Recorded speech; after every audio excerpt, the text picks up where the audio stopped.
চারটা ধরনের বিষয় জানলে একটা বিষয়বস্তু সম্যক জ্ঞান বা পরিপূর্ণ জ্ঞান অর্জিত হয়। তাহলে আমরা দেহ যখন ধরবো, দেহ কাকে বলে, কত প্রকার, তারপরে যখন নরদেহ হলো, নরদেহ কাকে বলে, নরদেহ কত প্রকার, আর নরদেহের বিদ্যমানতা বা অবস্থান অবস্থিতি, আর হলো অর্জন বর্জনের উপায়। যদি অর্জন করার মতো হয় অর্জন করুন, বর্জন করার মতো হলে বর্জন করুন। তাহলে সাধারণত নরদেহ আবার 7 প্রকার: অশ্বনর, বৃষনর, শাসকনর আর মৃগনর। আবার নারী দেহ, নারী চিহ্ন যে দেহ আছে সেটাকে বলে নারী দেহ। প্রকারভেদ নারীর 4 ধরনের নারী আছে: অস্তিনী, সংকিনী, পত্নী, চিত্রাঙ্গী। এরপরে তার অবস্থান অবস্থিতি, হ্যাঁ বিদ্যমানতা আছে। আর অর্জন বর্জনের, অর্জন করার জিনিস হলে অর্জন করবো, আর বর্জন করার জিনিস হলে বর্জন করবো। ঠিক আছে? তাহলে দেহ গেল সংক্ষিপ্ত ভাবে। এরপরে দেহের পরে আত্মা। আত্মা কাকে বলে? হ্যাঁ, না না, আত্মা কাকে বলে? যে শক্তি জীবদেহকে জীবিত রাখে বা বাঁচিয়ে রাখে তাকে আত্মা বলে। আত্মার কত প্রকার? আগে ছিল 5 প্রকার, এখন 2 প্রকারে সীমাবদ্ধ হয়ে আছে। আগে ছিল 5 প্রকার, সেটা কুটি মনসুরের, ফরিদপুরের কুটি মনসুরের একটা গানের ভিতরে আছে যে পঞ্চ আত্মা পঞ্চ শক্তি হিসাবেতে দেখতে পাই। তা পঞ্চ আত্মা পঞ্চ শক্তি, ওইখান থেকে পঞ্চ আত্মা। পঞ্চ আত্মা তারা কি নাম রাখছে? যেমন বাংলাদেশে হলে ভূতাত্মা, জীবাত্মা, ভূতাত্মা, জীবাত্মা, গোআত্মা, প্রেতাত্মা, বাংলা ভাষায় বাংলায় হলো ভূতাত্মা, জীবাত্মা, মানবাত্মা, গোআত্মা, প্রেতাত্মা। এইটা বাংলায় বলে। সংস্কৃত ভাষায় বলে ভূতাত্মা, জীবাত্মা, মানবাত্মা। আরেকটা হলো আত্মারাম, আত্মা রমেশ্বরম, আরেকটা আত্মা আছে। এইভাবে হ্যাঁ, ভূতাত্মা বাংলা। আর সংস্কৃত ভাষায় বললে হলো ক্ষিতি অপ্তেজ মরুত্ব। এটা কবিয়াল বিজয় সরকারের একটা গানের ভিতরে আছে। উজিত মায়ে জন্মে ক্ষিতি অপ্তেজ মরুদ বমে, খুঁজিয়া খুঁজিয়া তোমায় পেলাম না। আর আমরা বাংলা ভাষায় বলি আগুন জল মাটি পাতা শাক। এগুলো হলো পঞ্চ আত্মা। বিভিন্ন অ্যাঙ্গেল থেকে, বিভিন্ন দৃষ্টি, মানে সাম্প্রদায়িক দৃষ্টিকোণ থেকে আত্মার নাম। হাকিগতে আত্মা কি? বিদ্যুৎ। হাকিগতে আত্মা অরিজিনাল আত্মা হলো মানব দেহে বা জীব দেহে বিদ্যুৎ। এটা হলো আত্মা, সবার সাথে কানেক্টেড। সারা বিশ্বের বিদ্যুৎ একটাই, স্থির বিদ্যুৎ একটাই। চল বিদ্যুৎ, বর্তমানে বিদ্যুৎ দিয়ে যাচ্ছে, এক দেশের আরেক দেশটা আলাদা, কিন্তু স্থির বিদ্যুৎটা একই, সব জায়গায় স্থির বিদ্যুৎ আছে। এটাই জীবদেহের আত্মা। আত্মার সঙ্গে জীবকুল কোনো না কোনোভাবে সংযুক্ত মাত্র। যেমন বিদ্যুৎ একটা, এই বিদ্যুতের সঙ্গে ফ্যান সংযুক্ত করলে ঘুরে, লাইট সংযুক্ত করলে জ্বলে, মোটর সংযুক্ত করলে ঘুরে। লক্ষ্য প্রযুক্তি এই বিদ্যুতের সাথে সম্পৃক্ত। মোবাইলও বিদ্যুতের সঙ্গে সম্পৃক্ত, এটাও বিদ্যুতের সাথে সম্পৃক্ত। তাহলে এই হলো দেহ, আত্মা, মন। সংক্ষিপ্ত ভাবে বলছে, খুব সংক্ষিপ্ত ভাবে বলছে। কটা 4টে পর্ব হইলে প্রশ্নটা শেষ হবে। প্রথম পর্বটা নিজকে নিজে চিনবো কিভাবে, আর অচেনারে চিনবো কিভাবে। নিজকে নিজে চেনারই তো একাধিক পর্ব লাগবে, আর অচেনার 2টা পর্ব। নিজকে নিজে চেনার 2টা পর্ব, 4টে পর্ব তো লাগবে মিনিমাম। তাহলে মন, মন কাকে বলে? মানুষের জ্ঞান ধারণ শক্তিকে মন বলে, বা জ্ঞান সংরক্ষণের শক্তিকে মন বলে। মানুষের কর্ম পরিচালনা শক্তিকে মন বলে। জীব দেহের কর্ম পরিচালনা শক্তিকে মন বলে। অর্থাৎ আমাদের দেহের অঙ্গ প্রত্যঙ্গ এগুলো চালায় কি? মনে। এখানে জ্ঞানের কোনো কাজ নেই। জ্ঞান কিন্তু বিচারক রূপে একটা জায়গায় বসা। এই মনকে বলা হয়, আমাদের দেহ যদি নগর হয় তাহলে নগর কর্তা বা মেয়র। দেহের মেয়র হলো মন। নগর কর্তা হলো মন, নগর চালায় দেওয়া, নগরটা পরিচালনা করে। আর সবাই নীরব সদস্য বা নীরব কর্মী বা নীরব সদস্য দর্শক। আর চালায় হল পরিচালনা করে মন। মন কাকে বলে? দেহের পরিচালনা শক্তিকে মন। মন কত প্রকার? 4 প্রকার: অচেতন মন, অবচেতন মন, চেতন মন, সচেতন মন। এগুলো কাকে বলে বিস্তারিত পরবর্তীতে জানা যাবে, আমার বলতে জানা যাবে। এরপরে মনের অবস্থান অবস্থিতি, মন আছে কি না। মনের বিদ্যমানতা যদি প্রমাণ করতে হয় কিভাবে করবে? মানুষ ঘুমালে মন থাকে না। আবার চেতন হলে মনটা আসে, মনে সবকিছু রাখে। আমরা যে জ্ঞান অর্জন করি এটা মনের স্মৃতি ভান্ডারে জমা রাখা। মনের সারা কারো কোনো স্মৃতি ভান্ডার নাই, হাতেরও স্মৃতি ভান্ডার নাই, মুখেরও স্মৃতি ভান্ডার নাই, চোখ যে এত দেখে তারও কোনো স্মৃতি ভান্ডার নাই। স্মৃতি ভান্ডার বলতে গেলে ধরনের কি মেমোরি।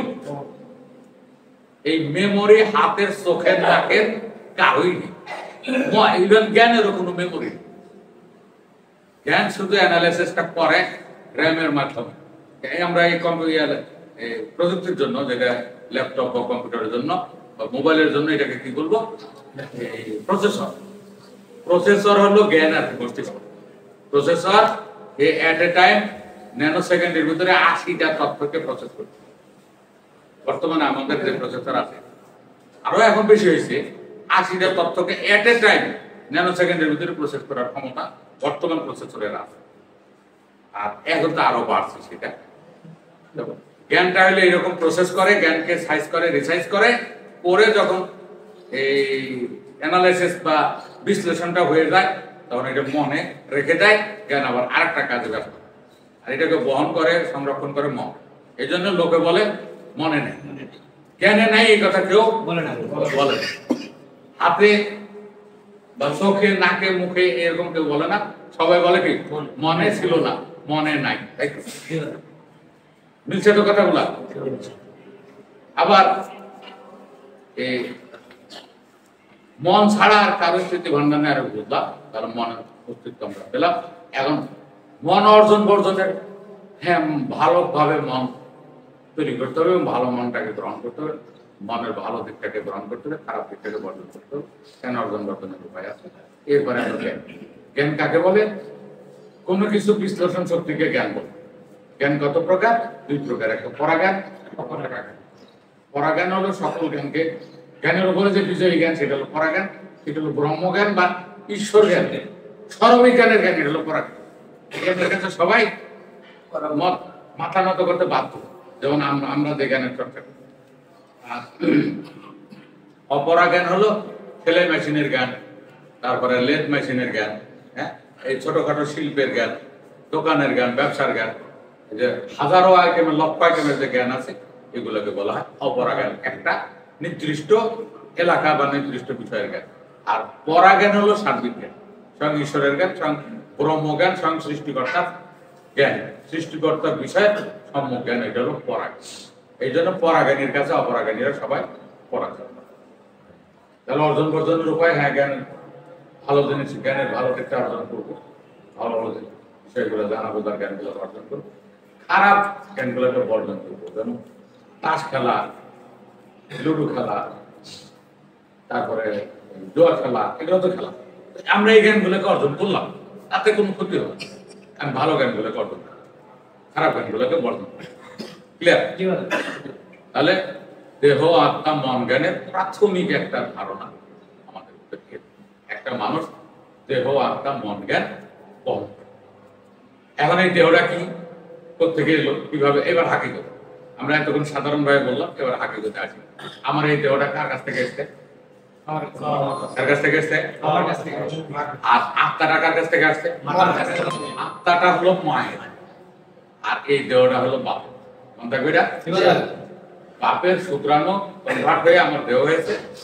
আর কৃষ্ণের মাথা থেকে যখনই শুক্র নিক্ষিপ্ত হয়েছে, তো আমার দেহে বিদ্যুৎ ডিসকানেক্ট হয়েছে। নুনুর মাথা থেকে বীর্য বাইর হয়ে গেলে তো আর বিদ্যুতের সঙ্গে সম্পৃক্ততা থাকলো না। তারপরে এটা মানে কীট রূপে বা শুক্রাণু রূপে মাতার দেহে যখন প্রবেশ করে, ডিম্বুকের সঙ্গে নিষিক্ত হয়, ডিম্বুকের কাছ থেকে আমার দেহে আপনারা ধান মরে গেছে, ধান ভালো করে শুকাইছি, রাখছি, 1 বছর পরে বপন করলে গাছ আসবে না, আসবে তো? 1 বছর ছিল, তারপরে তাকে যদি যথাযথ জল দেওয়া না হইতো তাহলে আবার গাছ তৈরি করতে পারে। তদ্রুপ শুক্রাণু যখন ডিসকানেক্ট হয়ে যায় তখন ধানের বীজের মতো 1 বছর পরে হয় গজাবে।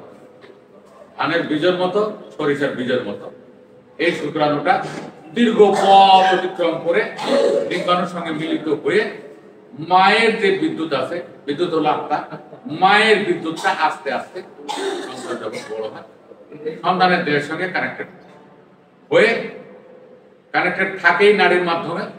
যখন সন্তান ভূমিষ্ঠ হয়, ভূমিষ্ঠ হয়ে পাগলা বুঝতে পারে যে গর্ভের ভিতরে ছিল একটা পরিবেশ, বাইরে এসে দেখলাম আরেকটা পরিবেশ, জগতই ভিন্ন।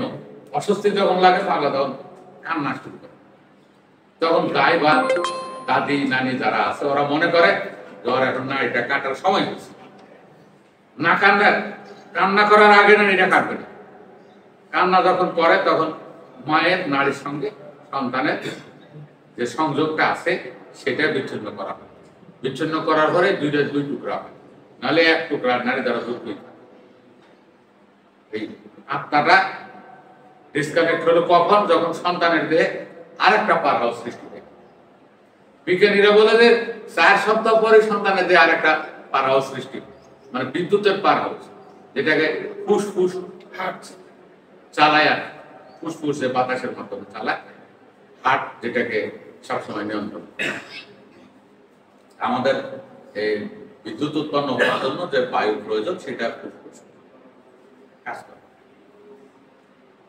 যখন সন্তানের দেহে আরেকটা ফুসফুস আরেকটা হার্ট চালু হয়ে যায়, কান্দানোর জন্য দায় অনেকক্ষণ এসে কান্দে না, যতক্ষণ না কাঁদবে যতক্ষণ থাবড়া। দেহটা কার কাছ থেকে পেয়েছি? বাবার কাছ থেকে। আর আত্মাদের মার কাছ থেকে। এই ব্যাপারে আমরা এই জায়গায় গেলাম, এই এত কোনো আত্মার মায়ের আত্মার কানেকশন আছে।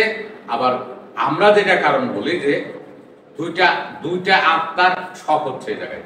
মায়ের দেহে একটা বিদ্যুৎ উৎপন্ন হচ্ছে, সন্তান কান্নার কারণ থাকে কোন সেটা তোর বাড়ি মারি নেই, আস্তে আস্তে থাবাইছে, থাবাইলে সন্তানকে তো আরো ভালো মনে করে।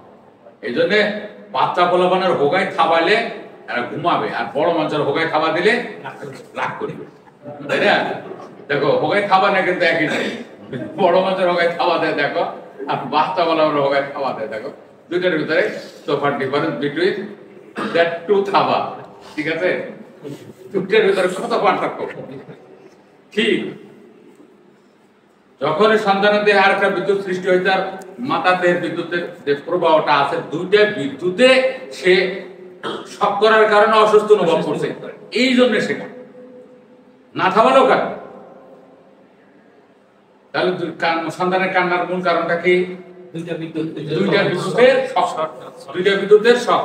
মাতার দেহে একটা বিদ্যুৎ প্রবাহ আছে, বিদ্যুৎ উৎপন্ন হচ্ছে, বাইরে বাতাস পাওয়ার সঙ্গে সঙ্গে তার নাক দিয়ে বাতাস ঢুকছে, ফুসফুস চালু হয়েছে, হৃদপিণ্ড চালু হয়েছে, আর একটা বিদ্যুৎ উৎপন্ন আরম্ভ হয়েছে।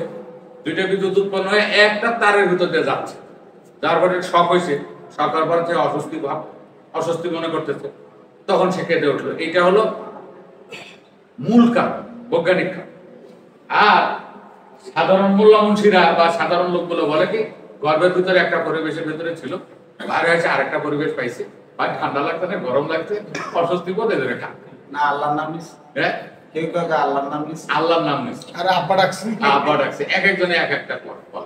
এই যে বিভিন্ন ধরনের মন্তব্য করে, এইগুলো হলো লোককথা। মূল কথাটা হলো দুইটা বিদ্যুতের শক।